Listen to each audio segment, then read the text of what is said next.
Well, thank you very much, Mr. Chairman, and Mr. Secretary, thank you. In your opening remarks, you mentioned the continuing tensions between the United States and Iran, and Secretary of Defense Robert Gates reportedly made the following statement: "If you think the war in Iraq was hard, an attack on Iran would, in my opinion, be a catastrophe. Iranian capacity to wage a series of terror attacks across the Middle East aimed at us and our friends and dramatically worsen the situation in Iraq, Afghanistan, Lebanon, and elsewhere is hard to overestimate."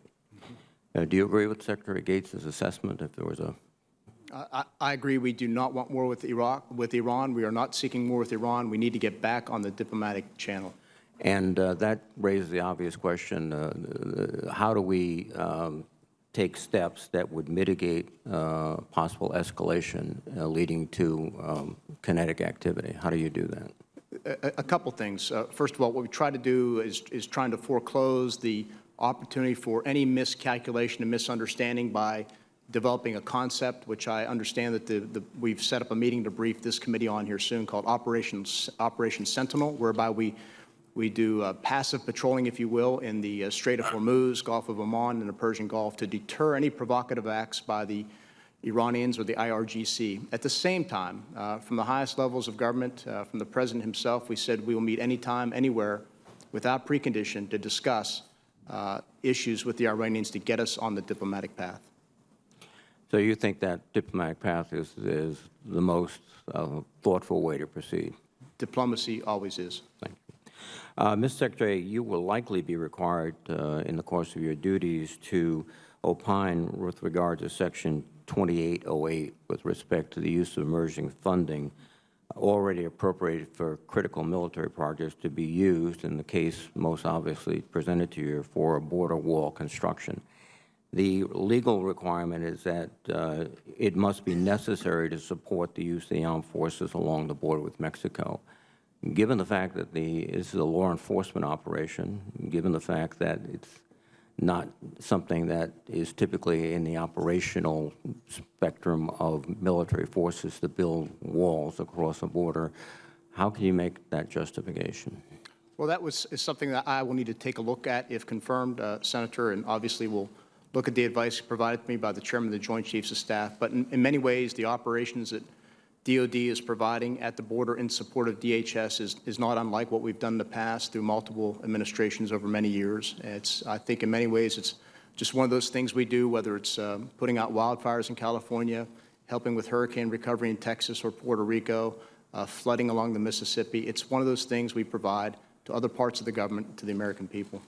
I guess one area, though, is that you would be diverting funds from projects that you have come to us and said are absolutely critical to the military readiness, posture, and operations for a activity which is long-term. This is a multi-year project. This is not something like a flood where you have to rush in with forces immediately within days, hours, literally. Right.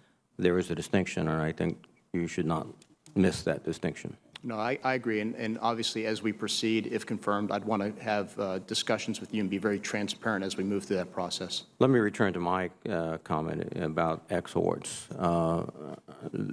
I would hope that you could commit to us publicly that you'd immediately take a thorough review and that you would revise the memorandum so that we could operate in a custom that I think this committee has done with the Department of Defense over many, many years, far preceding my tenure on the committee. Is that something you would commit to? I will definitely commit to that, Senator, and as I think you highlighted, I spent my formative years in Washington, D.C. on Capitol Hill. I know why Congress is Article I, and I know you have important oversight functions.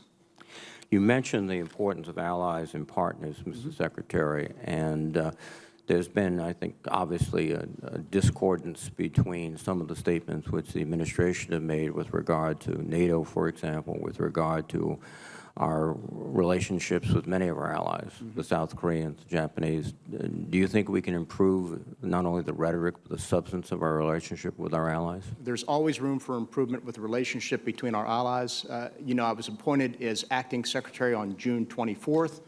On June 25th, I took off on a plane and flew to Brussels to meet with our allies at the Defense Ministerial. And one of the messages that I want to carry forth is this administration's and my personal commitment to NATO, as somebody who served in NATO, that our Article 5 commitments were ironclad, and that we would continue to build in a number of areas to strengthen those partnerships and relationships. A final question. In your dialogue with our colleagues in NATO, did they raise the issue of the apparent discordance and diminishment of the relationships between our allies? Was that a significant point they raised?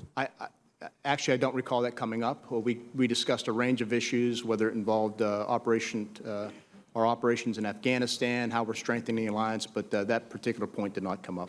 Thank you very much, Mr. Secretary. Thank you. Thank you. Senator Wood.